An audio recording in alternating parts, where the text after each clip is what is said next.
গ্রামের সৌন্দর্যই আলাদা। প্রকৃতির সাথে মিশে গেলে মনে হয় এই তো আসল শান্তি। হঠাৎ গ্রামে আসলাম। প্রচণ্ড গরমে সবার অবস্থা খুবই খারাপ। তাই ভাবলাম নিজেদের গাছের ডাব খাবো। যেই বাবা সেই কাজ। ন্যাচারাল এবং রিফ্রেশিং ডাব। গ্রামের ডাবের স্বাদই যেন আলাদা।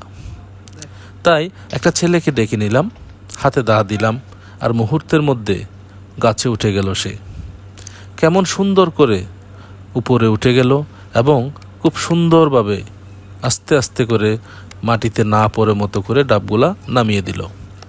গ্রামের টাটকা ডাব, এই ঠান্ডা পানি, এই মিষ্টি স্বাদ সত্যিই অসাধারণ।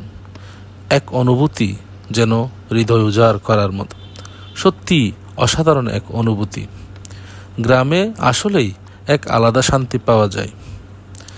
প্রকৃতির দান, নিজেদের গাছের ডাব খাওয়ার আনন্দ, এটা শুধু গ্রামের মানুষই বোঝে।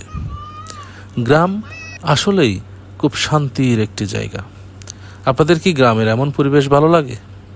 যাদের গ্রামের এমন পরিবেশ ভালো লাগে, গ্রামের নিস্তব্ধতা ভালো লাগে, তারা কমেন্ট করে জানাবেন। আমি খুব গ্রামপ্রিয় মানুষ, আমার খুবই ভালো লাগে।